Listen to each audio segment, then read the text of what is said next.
Salut à toutes et à tous, c'est Paul sur le Grand Méchant Loup et je suis très heureux de vous retrouver aujourd'hui pour faire le débrief du match de nos Bleuets face au Pays de Galles, match qui se jouait au Pays de Galles du coup à Cardiff Arms Park samedi à 21h, on l'avait vu dans l'avant-match. Beaucoup de Français en tribune, ils étaient venus voir le match du lendemain je pense et du coup ils en ont profité pour aller voir un autre match de rugby vu que les deux stades sont vraiment collés, des conditions un peu moins bonnes forcément, plus exposées au vent même si on sait que c'était pas les pires conditions. Un terrain synthétique, ça change aussi un peu la donne.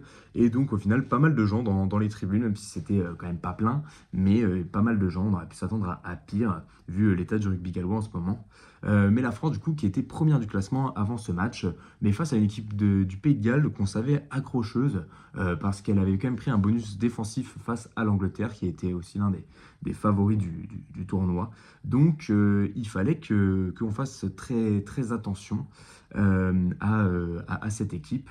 Donc, on va pouvoir commencer par le récit du match. Mais avant ça, je vais vous demander de liker la vidéo et de vous abonner. Ça m'aide beaucoup pour le référencement. Voilà, je ne vous dérange pas plus avec ça. Donc, au final, au début du match, on prend le bouillon et à la 6e minute, on se retrouve mené à un bel enchaînement de jeux gallois et Sion Davis qui vient aplatir au final. Après, on avait un blessé sur l'action, mais ça excuse pas grand-chose. Au bout de 20 minutes, il y a 14-0. Donc là, on commence un petit peu à flipper, forcément. Mais sur une sortie de mêlée, on a Tana Keletaona, pardon, je vais y arriver, qui sort du coup le ballon et qui va inscrire un essai tout en puissance, tout en force. Et donc, on revient au score. Et puis après, c'est son frère, Lucas Keletaona, qui vient inscrire un essai aussi très, très joli et qui va rajouter en plus une pénalité. Les Gallois vont rajouter aussi une pénalité, donc on a 17-15 à la mi-temps avec des scoreurs 100% brivistes, 100% Keletaona. Donc très, très content pour cette paire de frères. J'avais dit que Keletaona, Lucas notamment, manquait un peu, je trouve, de maturité sur le premier match. Là, je trouve que pour le coup, il en a eu beaucoup. Et on le verra plus tard dans la composition, dans les notes joueur par joueur. Mais il a fait un très très gros match. Sachant que sur cette première période, on a été pas mal accroché par les Gallois qui cherchaient clairement la bagarre, qui cherchaient à nous sortir du match. Et ça a été plutôt réussi parce qu'on a même notre capitaine Marzoulo qui est rentré dans ces conflits-là plusieurs fois. Après, il essaie certainement d'apaiser un petit peu les choses, tout ça. Et vu que les arbitres ont du mal à gérer en général ce genre de situation, essayent de rester impartial et donc de calmer les deux côtés, bah forcément ça amène à continuer. On est pas mal rentré dans ces conflits-là, alors que je pense qu'au final, il n'y avait pas besoin. Après, c'est toujours compliqué. Donc ensuite, on re-rentre de la mi-temps, on met un essai Véchamp qui donne une passe pour Sangakuo et Sangakuo qui va inscrire un essai. Ensuite, on se trouve complet et ça peut coûter cher. Et au final, même si notre défense était assez bonne, les Gallois reprennent le score à la 51e minute. Puis au final, après, on défend plutôt bien. On a aussi de la chance que le numéro 14 du Pays de Galles, Maurice, soit vraiment dans le dur parce qu'il nous a fait pas mal de conneries qui nous ont bien aidé à récupérer des ballons. Il a fait annuler un essai aussi parce qu'il la touche à un moment donné en levant les bras. Donc ça, c'était plutôt positif pour nous. Et ensuite, quelle entrée de notre banc, et notamment de Razal, je trouve qu'il a été très très bon.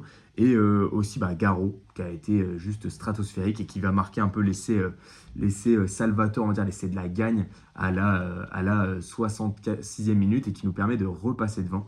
Donc très très grosse entrée de Garo au poste de talonneur et c'était très positif sur ce point-là.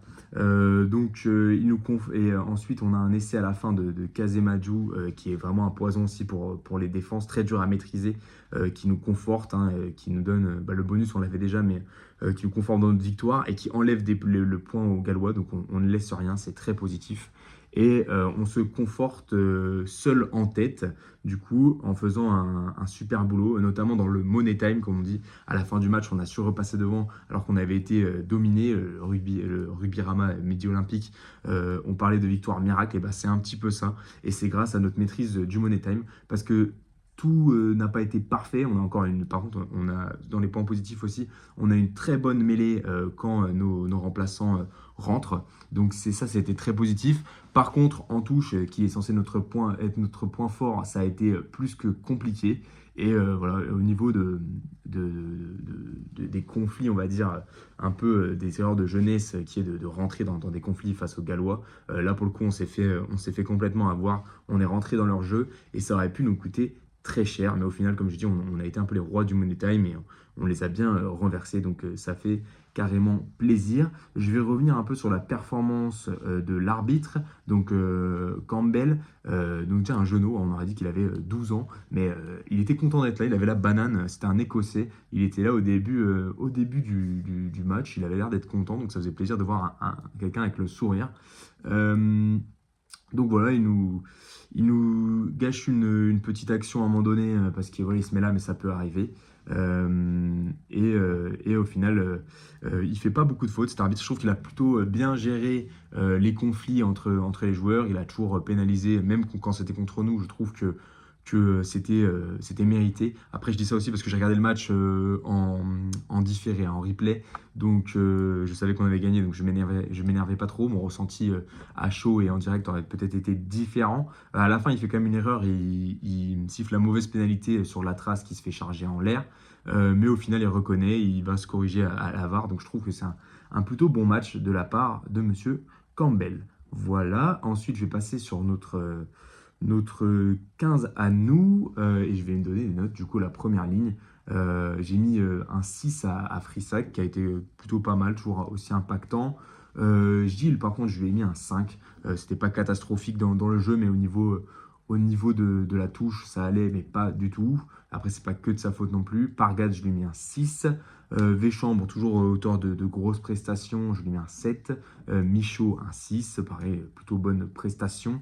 Marzoulo, Noah, pardon, et Martin Bonnard, je leur ai mis à tous les trois la note de 7. Il faut faire quand même attention parce qu'ils sont tous rentrés un peu dans les conflits, un peu dans le jeu gallois. C'est pour ça que je ne leur mettrai pas plus. Mais ils ont encore fait un gros match et ils sont très présents, nos troisième lignes. La trace, je l'ai trouvé bon, hein, comme la semaine dernière, mais un peu moins justement que lors de sa précédente performance. Il a fait quelques erreurs, quelques approximations, donc je vais lui mettre un 7. Keletaona, notre numéro 10, je vais lui mettre un 9. Je l'ai trouvé plutôt excellent, plutôt mature. Il est rentré dans un ou deux conflits, mais sans plus. Moi, je me serais attendu à ce qu'il rentre beaucoup plus dans les embrouilles et tout. Et au final, ça allait très bien. Donc, très content d'avoir un numéro 10 comme ça. Surtout qu'il a eu pas mal de réussite au pied finalement. Et donc, voilà, 9. Et je pense qu'on va le mettre homme du match. Ensuite, parmi les très bons éléments, on a eu Rates qui a été juste sensationnel, avec qui je vais mettre un 8. Dro, notre premier centre aussi, qui a fait des interceptions, qui a été bon aussi au plaquage, donc aussi un 8. Free, je ne sais plus comment on dit, ça va être un 7, un petit peu moins présent que le reste de la ligne des trois quarts, mais toujours très bon, toujours solide. Kazemaju, comme je disais, un poison pour les défenses, qui met son essai à la fin en plus, donc 8, très bon, très bon ailier.